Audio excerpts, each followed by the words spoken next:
Keep it simple guys. Hope आप सब अच्छे होंगे और उम्मीद करता हूँ कि आप सबका एग्ज़ाम प्रिपरेशन बहुत ही अच्छा चल रहा होगा।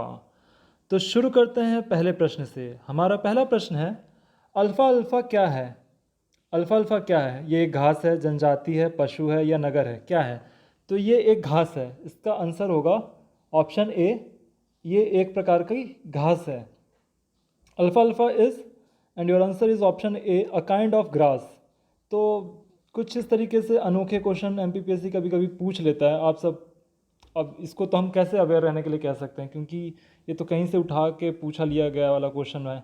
मे बी ये उस टाइम के करंट में हो तो शायद पूछा हो।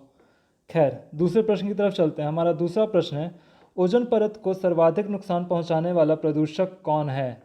आप सबको ये याद रखना पड़ेगा। अगर आप लोग पहले प्रीवियस ईयर के क्वेश्चन देखे भी होंगे, चाहे वो मेंस हो या प्री हो, ओजोन लेयर से रिलेटेड हमेशा क्वेश्चन पूछा गया है। या तो ये पूछ लेता है कि सर्वाधिक प्रदूषण वाला जो ओजोन लेयर को ज़्यादा इफेक्ट करता है वो कौन सा गैस है, या फिर नीचे दिए गए ऑप्शंस में से आप उन गैसों को चयन करें जो ओजोन लेयर को प्रभावित करते हैं। या इस तरीके से मेंस में भी क्वेश्चन पूछा गया है। तो ये कुछ ऐसे क्वेश्चंस हैं जो फेवरेट ही रहा है हमेशा एमपीपीएससी का। हालांकि इसका आंसर होगा डी, क्लोरोफ्लोरोकार्बन। ऑप्शन में थोड़ा मिसप्रिंट है, ये इंग्लिश वाले में सही किया गया है। The pollutants to cause maximum damage to ozone layer are, and your answer is option D, chlorofluorocarbon. तीसरे प्रश्न की तरफ चलते हैं। हमारा तीसरा प्रश्न है, गरस्ती चालीसा, प्रचंड चालासा एवं चीखता साठी क्या है? तो ये ज्योग्राफी का क्वेश्चन है, और अगर आप इसे कोरिलेट कर पा रहे होंगे तो हमारा अर्थ जो ऐसा गोल है, और ये जो है ये 60 डिग्री, 40 डिग्री एंड 50 डिग्री, ये डिग्री की बात कर रहे हैं यहाँ पे। तो जो 60 डिग्री पे होता है उसे गरिस्ता चालीसा कहते हैं। वहाँ जो हवा चलती है 60 डिग्री साउथ में, उसे गरिस्ता चालीसा कहते हैं। जो 50 डिग्री साउथ में चलता है हवा, उसे प्रचंड चालीसा कहते हैं। और जो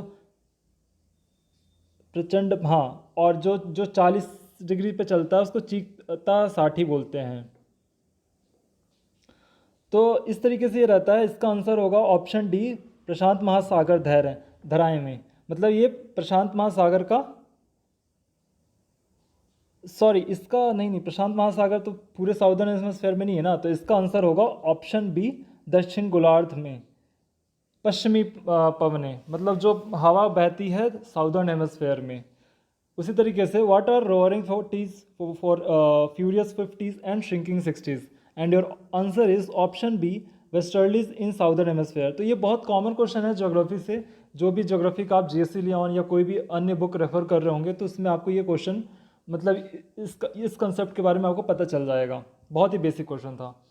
चौथे प्रश्न की तरफ चलते हैं। हमारा चौथा प्रश्न है, निम्नलिखित में से कौन सा विश्व का कॉफ़ी पोर्ट कहा जाता है? कौन सा ऐसा पोर्ट है जिसे कॉफ़ी पोर्ट कहा जाता है?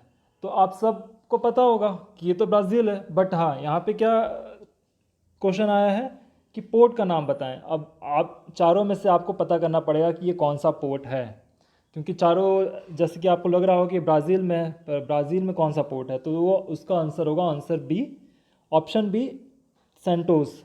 विच one of the following is known as the coffee port of the world? तो इसका आंसर होगा ऑप्शन बी, सेंटोस। तो कभी कभी ऊपर ऊपर का ज्ञान काम नहीं आता है, थोड़ा डेप्थ में ही पढ़ना पड़ता है। ऑप्शन क्वेश्चन नंबर 5 की तरफ चलते हैं। पांचवा प्रश्न है हमारा, समान वर्ष वाले क्षेत्र को समान वर्षा वाले क्षेत्र को जोड़ने वाली रेखा को क्या कहा जाता है?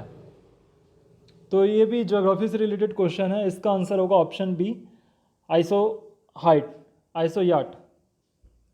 The line joining the areas having the same rainfall is called, and your answer is option B, isohyet. प्रश्न छठवें की तरफ चलते हैं। हमारा छठवां प्रश्न है, अलकानंदा और भागीरथी कहाँ मिलती है?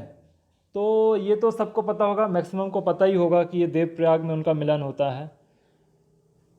Alaknanda and Bhagirathi meet at, and your answer is option B, Devprayag.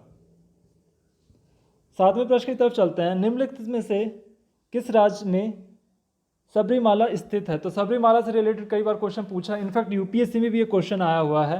तो ये बहुत ही सिंपल क्वेश्चन है, इसका आंसर तो आप सबको पता ही होगा। इसका आंसर है option C Kerala. Sabarimala is situated in which of the following states and your answer is option B Kerala.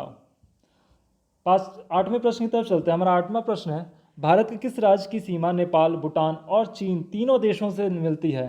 तो गाइस, जैसा कि मैंने आपको प्रीवियस वीडियोस में बताया था कि ये जो बॉर्डर रिलेटेड क्वेश्चन है ना, कई पूछ रहे थे लॉन्गेस्ट बॉर्डर क्या है, स्मॉलेस्ट बॉर्डर किसके साथ है, तो ये क्वेश्चन बहुत ही आम है, हर साल आपको मिल जाएगा। तो इसका आंसर आप सबको पता होगा, ऑप्शन डी सिक्किम। ये कोई टफ क्वेश्चन नहीं है, सबको पता है। Which state of India has border with 3 countries namely Nepal, Bhutan, China, and your answer is option D Sikkim. नौवें प्रश्न की तरफ चलते हैं। हमारा नौवां प्रश्न है, बैडलैंड किसके उत्पादन के लिए प्रसिद्ध है? बैडलैंड कहाँ पे है? एमपी में बैडलैंड कहाँ पे है? आप सबको पता होगा, जल्दी से बता दीजिए। इसका आंसर होगा, हालांकि इसका आंसर तो होगा कि ये आयरन ऑक्साइड के लिए है, आयरन ओर के लिए है, बट ये है कहाँ पे? तो आप मुझे कमेंट सेक्शन में आप बता दीजिए। बहुत ही सिंपल है, आप सबको पता होगा। Badland famous for the production of, and your answer is option A iron ore. और मिनरल से रिलेटेड कई सारे क्वेश्चन पूछा जाता है। 10वां प्रश्न है हमारा, जो कि आखिरी प्रश्न भी है, भारत में अभक का सर्वाधिक उत्पादक राज्य है? The largest mica producing state of India is, and your answer is option D Andhra Pradesh. Andhra Pradesh में सबसे ज़्यादा मिक्का प्रोड्यूस होता है। सो गाइस, इस पर्टिकुलर वीडियो में इतना ही। होप आप सबको वीडियो पसंद आया हो।